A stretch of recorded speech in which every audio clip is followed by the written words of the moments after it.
حبايبي، وحشتوني وحشتوني وحشتوني، عاملين ايه؟ زعلانه منكم كتير، محدش بيشجعني ومحدش بيحط لايكات ولا تعليقات ولا اي حاجه.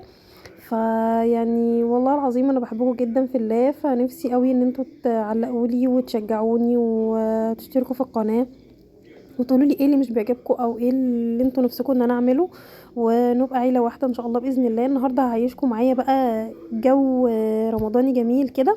عملت يوم جميل وفطار حلو قوي. كان عندي فرخه بلدي كده، حطيتها زي ما انتوا شفتوا، سلقتها وحطيت لها البهارات بتاعتها، بصله وكمون وفلفل وكزبره والتوابل بتاعتنا بتاعت الشوربه دي الجميله يعني. كمان عملت بقى رقاق بيتي في البوتاجاز بتاعي، بتاع الفرن العادي ده اللي في البيت يعني. ولا اشتريته، انا بحب دايما اعمله الصراحه في البيت، بيبقى جميل ونضيف وحلو قوي ومضمون. فعملته وبصوا زي ما انتم شايفين، وطلع زي الفل، هتشوفوه جميل جدا. عملت صينيه رقاق جميله جميله جميله.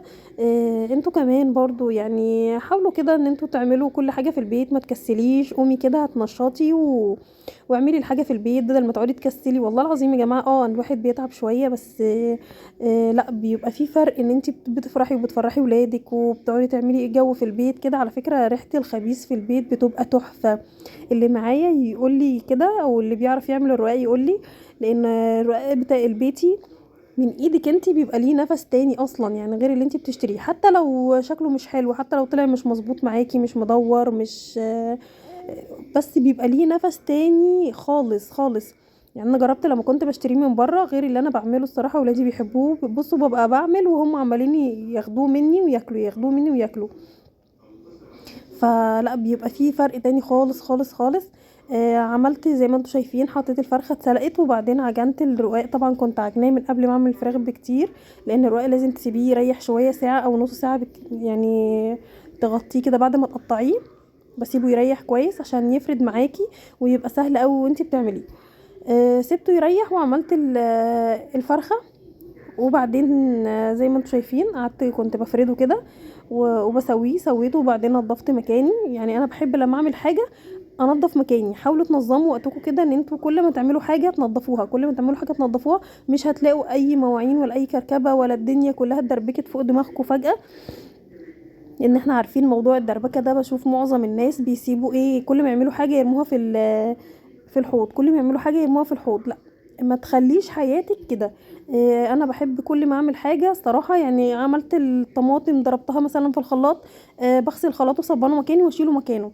عملت مثلا معلقه اتوسخت مني بغسلها وانا واقفه. ممكن حد يقول طب انا كل شويه هقعد اغسل؟ والله العظيم على فكره هتبصي تلاقي نفسك لما تيجي تخلصي الاكل هتلاقي نفسك مخلصه كل حاجه وراكي، مش هتلاقي فجأة هرم مواعين وكده وهتزهقي وهتقولي كل ده وتعب وتسيبيه وترجعي تعملي تاني. هيبقى متعب جدا. انا بحب اعمل كده، وان شاء الله باذن الله لو عايزيني ان انا اوريكم يوم كامل ان انا بطبخ ازاي وبصبن، وانا برضوش اعمل الكلام ده معاكم عشان ما ازهقكوش. يعني بقول التصبين والكلام ده كلنا عارفينه، بس لو عايزين ان انا باذن الله اصور معاكم ان انا وانا بعمل الاكل وبصبن اول باول كده واوريكم كل تكه انا بعملها، انا ما عنديش اي مانع. قولوا لي في الكومنتات وان شاء الله اعمل لكم.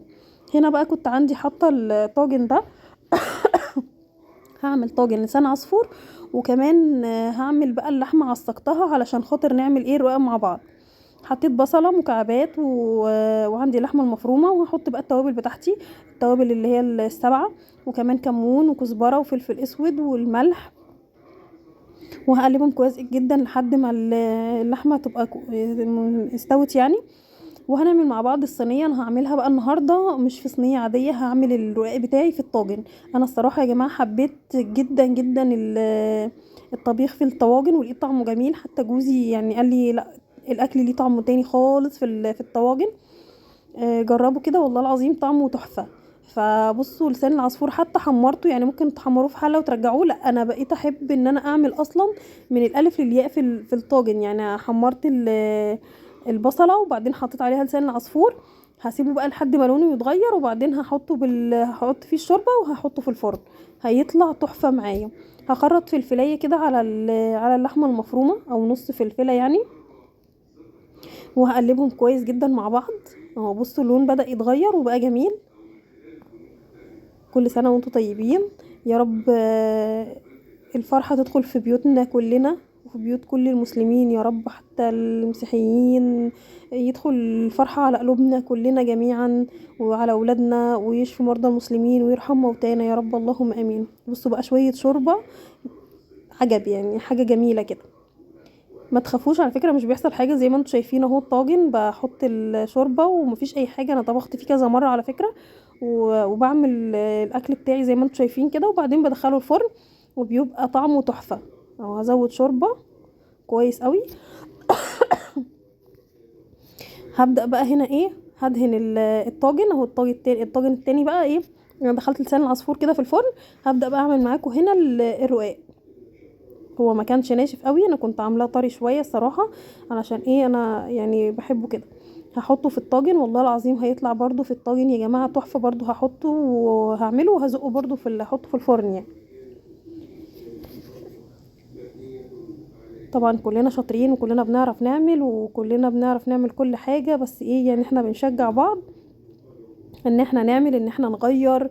بصوا كان جو جميل قوي، وانا عملت الرقاق طازه كده وجميل وحلو، وبعدين عملته صينيه. كان يوم متعب، بس لما بتشوفي ولادك فرحانين وزوجك وجو البيت كده جميل، كل التعب ده بيزول يعني، كل ده بيروح. بصوا ما شاء الله خلصت كده الصينيه بتاعتي. هدهن وشها كمان سمنه. السمنه دي جميله قوي يا جماعه، اللي هي بالقشطه.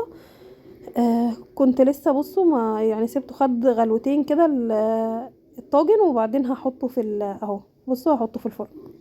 نسيت قلت لكم حطيته، كنت لسه ما حطيتوش، بس هدخله الفرن. هعمل كمان عصير فراوله باللبن. ويعني بصوا زي ما قلت لكم انا فرست معاكم الناس اللي متابعاني. فرست طبعا فراوله وفرست برتقان، وبشوف اي حاجه يعني اي فاكهه ينفع تفرزيها فرزيها وحطيها عندك. وانتي في السوق كده لقيتي اي حاجه بالصدفه رخيصه وجميله، هاتي وحطي عندك في الفريزر وتطلعي وتعملي منها. مش لازم كل حاجه تجيبوها من بره يا جماعه. بصوا الطاجن تحفه، تحفه وروعه، جميل بألف هنا اللي ياكل. وكل سنه وانتم طيبين. يا رب رمضان